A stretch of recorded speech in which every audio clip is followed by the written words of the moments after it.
How Islam began in under 10 minutes. Not a problem. We've started. Okay, so travel back in time with me to a land far, far away and long, long ago. Mecca and Arabia, about the year 570. Mecca is important for 2 reasons. 1, the Kaaba is there, an ancient temple built to worship God. And 2, Muhammad, peace be upon him, was born in Mecca. Now, problem. I can't show you Muhammad because it wouldn't be right. I'll tell you why in a bit. But in the meantime, here's his name in Arabic. Nice. Back in the day, Mecca was a lawless place. The only way to be safe was to have backup. Lots of rich big brothers who'd beat up anyone who got in your way. So the place was ruled by the most powerful families who could do pretty much what they wanted. And religion didn't help.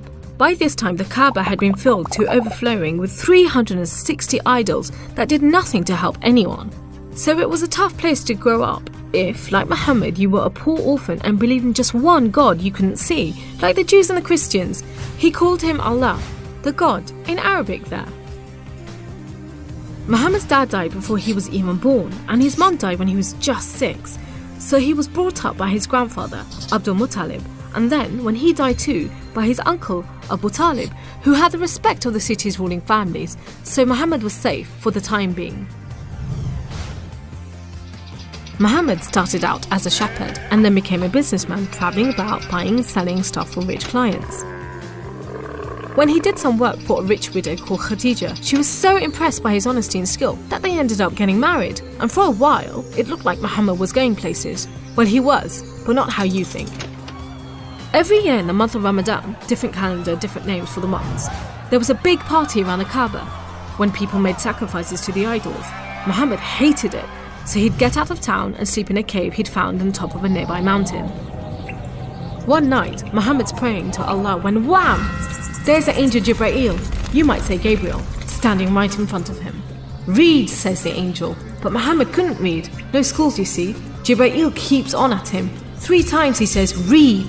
Then he grabs hold of Muhammad and wham! Again, it's like Muhammad's learnt the words off by heart. So he recites the message out loud. Read in the name of your Lord, who created man from a drop of blood. Read, for your Lord is most generous. He who taught by the pen, taught man what he did not know. It was a message from Allah. God was speaking to him just like he'd spoken to the prophets in the Jewish and Christian holy books, which meant he was a prophet too. The messages continued for the rest of Muhammad's life. Allah gave him the words to say and the prophet recited them. The words were written down by his friends, and years later they were collected together and became the Muslim holy book, the Quran, which means recitation, because Muhammad recited it, you see? Anyway, that was much later, so back to the night of power. Muhammad tells his family, then his friends, and eventually everyone about Allah, that he's the one and only God, that he wants everyone to be treated fairly, and long story short, it didn't go down well with the ruling families of Mecca, who liked things just the way they were, thank you very much. You see, Islam means obedience to Allah, and Muslim means someone who obeys Allah, and the ruling families didn't want anyone obeying anyone else but them. So the people who believed in Muhammad's message, the Muslims, were given a hard time. Some were even tortured and killed. A few of them managed to escape to Abyssinia, Ethiopia. But most were stuck in Mecca. Muhammad also had to cope with the death of his wife, and then just a few weeks later, his uncle too. Feeling very down, he went to the Kaaba to pray to Allah one night. Then, the weirdest thing happened. Jibreel turns up, sits him on a winged horse called Al-Buraq and flies him all the way from Mecca to Jerusalem. He prays with all the prophets who have ever lived. Then, he's taken up to the heavens to chat with some of the prophets, and then into paradise itself, where Allah tells Muhammad to pray 5 times a day and to stay strong. He's returned to Jerusalem and then flies back to the Kaaba in Mecca. We call it the night journey, and Muslims still argue whether it was a real experience or a vision, but whatever, it gave Muhammad a much needed boost, and just as well, because there were more tough times ahead. So, there was this other city called Yathrib. The people there heard about Muhammad and his message and invited him and his followers to join them. A few at a time, the Muslims left Mecca and made a dangerous journey across the desert to Yathrib. It's known as a hijra, which means migration, you know, like birds do. Muhammad and a few of his friends stayed in Mecca until everyone had got away and then made plans for their own escape. But the ruling families wanted to kill Muhammad while they still could, so 7 sons, one from each family, were sent in the middle of the night to stab the Prophet while he slept. But he was way ahead of them, and when they burst into the house, Muhammad was gone. Trackers were sent out to hunt him down. Muhammad and his best friend Abu Bakr took a roundabout route to try and shake off the pursuit, but the trackers were too good and slowly gained on them. So Muhammad and Abu Bakr hid in a cave and prayed that no one found them. The trackers found the cave all right, but they didn't bother going in to search. There was no way Muhammad could be inside, they thought. There was a spider's web over the mouth of the cave and a nesting bird at the entrance. He must have given them the slip. So off they went, leaving Muhammad and Abu Bakr protected by a spider and a bird.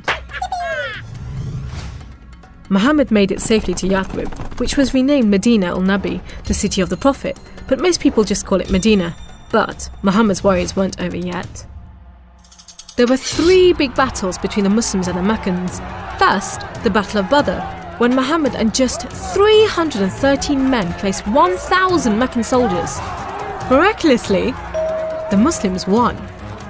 Then there was the Battle of Uhud, which didn't go so well. Some of Muhammad's men disobeyed his orders and ran off during the battle to raid the Meccans' camp, and so the Muslims were outmaneuvered. Then there was the Battle of the Trench.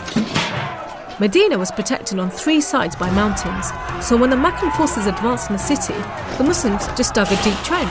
The Meccans made camp, but the weather was terrible. Pouring rain put out their fires and howling winds blew down their tents. Eventually they gave up and went back to Mecca. It was all a bit embarrassing. They were losing the respect of the local tribes who were flocking to join the Muslims. So a peace treaty was signed at Hudaybiyah. But it wasn't long before the Meccans broke it. Muhammad decided that enough was enough. By now he had over 10,000 men, so he led them across the desert to Mecca. The ruling families realised they'd made a huge mistake, but it was too late. All they could do was surrender and hope that the Muslim army killed them quickly. But Muhammad said there should be no more fighting. He rode into Mecca and went straight to the Kaaba. He circled it 7 times anti-clockwise and smashed all the idols, rededicating the Kaaba to Allah. And that's why I'm not going to show you Muhammad. The Muslims wanted to make it totally clear that they only worship the one unseen God. So they didn't have any pictures of Muhammad in case anyone thought he was an idol, and they didn't have any pictures of Allah because he's like nothing on earth, so it would be impossible to draw him anyway. So there you go. How Islam began in under 10 minutes. How did I do?